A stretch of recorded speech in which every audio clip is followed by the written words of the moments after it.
I speak pretty much exclusively to leaders or people that are interested in developing themselves into leaders. They want to climb the ranks. They want to lead people. And the way that I do it, what I discovered is I couldn't find anybody else out there that was doing it this way, that was talking about this stuff. Yes, we want practicality, but we got to start here. We got to start here. We got to start here. We got to look in the mirror and see ourselves first. And by doing so, we open up the opportunity for our own lives to grow. Most of the adults that I deal with, they say, man, this has been great for work. But what it's really done is it's altered the way that how I show up for my spouse and how I show up for my kids. More importantly, how I show up for myself, how I see myself, how I talk to myself. So I'm going to give you a little quick Psychology 101, just so that you know that this is founded and grounded in science. This isn't just me making up fluffy stuff. That's what a lot of people call this stuff. This is what we call soft skills. Now, soft skills sounds pretty mangy-pansy, I think. These are laser skills. So we're going to ground it in science, just in case you don't feel like this is what you need to do. Because I will tell you this, as a total caveat, leadership is one of the most inefficient things ever. Right? Relationships are not efficient.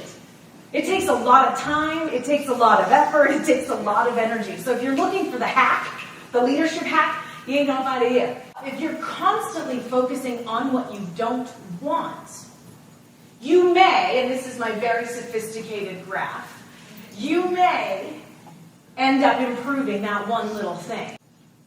But what happens when, and there's a ton of research about this, if you focus on strengths and capacity, your already existing abilities, what happens is you build self-esteem.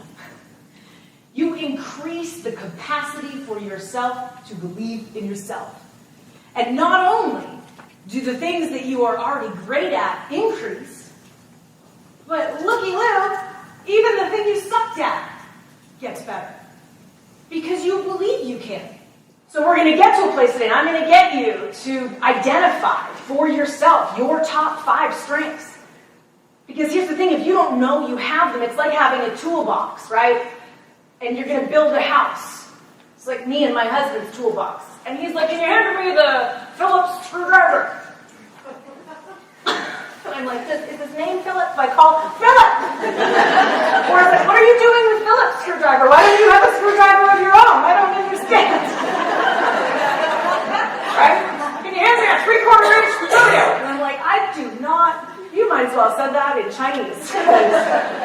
I don't know what that is. But if he wasn't there to be able to say, this is what this Phillips screwdriver is, and this is what the 3/4 inch Scooby-Doo is. There's nothing called a Scooby-Doo, so just... I don't know what that stuff is, so I don't know how to use it. I don't even know that I have it. It's just sitting there dormant. In my case, and in a lot of cases, this is the real tragedy that happens, is that my greatest strength was mislabeled as my greatest weakness until I was about 25 years old. It could make me cry right now. I was told in classes by teachers every year, like teachers really didn't like me because I like to make people laugh, which doesn't go so well when you're trying to teach algebra, because there's nothing funny about algebra. But then as I grew up, I kind of got rebellious with it, because I was like, screw you teachers, you don't like me, I don't like you. And I was that smart-mouthed kid that got sent to the office all the time, because I always had a quick rebuttal, because I was insecure, right? I felt stupid. I felt like because I wasn't understanding the content, or because you didn't respect me, I'm not going to respect you. And I was mislabeled. I was misjudged. And I thought it was a bad thing. I thought it was a negative. And now here I've made an amazing career out of the fact that I like to talk and make people laugh. So today we're going to go there. We're going to get into our strengths. I just had to say, as I'm writing all mine down, and I was thinking about what you said your greatest weakness was actually your greatest strength, and I was like, oh my gosh, all the things I now value as my greatest strengths were literally all the things that everyone hated me for, and that I just Yeah. Yeah. It was just really, I was like, wow, those are all super negative in my old life. Yes. But they're all the things I've now learned to embrace. Yeah, good for you. I'm so glad that you've been able to do that. Yes. Because to me, that is the greatest tragedy. There's this old tale of the man, sitting on a street corner in New York, sitting on a box begging for money. And one day a little boy comes up to him and he says, "Hey, mister, what's in the box?" Because they're from New York, see? And he says, "I don't know."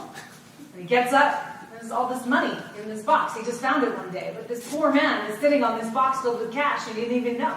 And that to me is the parallel of you're sitting on all these beautiful, amazing strengths, these things that make you you, these things that make you unique and that fit a puzzle, right? That I believe that we are all essential.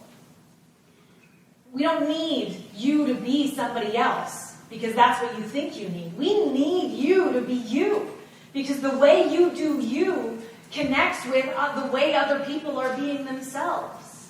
You have to find a way in order to be effective in this world to your maximum capacity. In order to really be a success in this world, you have to be you.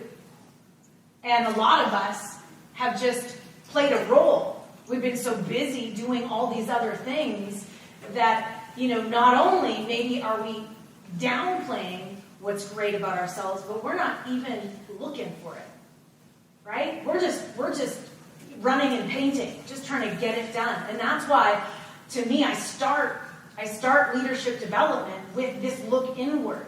Because if you're going to be anything for anybody, you have to be this for yourself. And if it's going to be effective, it has to be authentic. And to some people, I'll tell you, I've had VP grown men, in the 50th floor of skyscrapers downtown, wiping tears away because they haven't ever thought about this.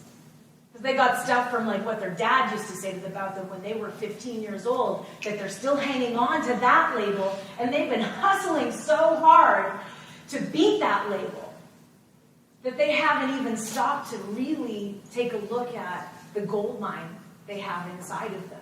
And these are successful, wealthy, family men who, again, have checked all the boxes, right? For me, it was really interesting to go through this exercise again, and I had to really stop and think and ask myself, where am I now versus where was I a year ago or 2 years ago, And is this really me now? How did I used to see myself? How do I see myself now? What are my genuine strengths? What ones are aspirational strengths? I'm building them, I'm not there yet. And so that nuance was really interesting to me. Since I've been working on that. I appreciate you bringing that up because it highlights this idea that once you start on this journey, it isn't static. It's not just a one and done thing. You don't just get there and then check the box and go, now I'm good. It is a mountain with no top. It is a constant work on your part, which is why, in some respects, the people don't want to do this work.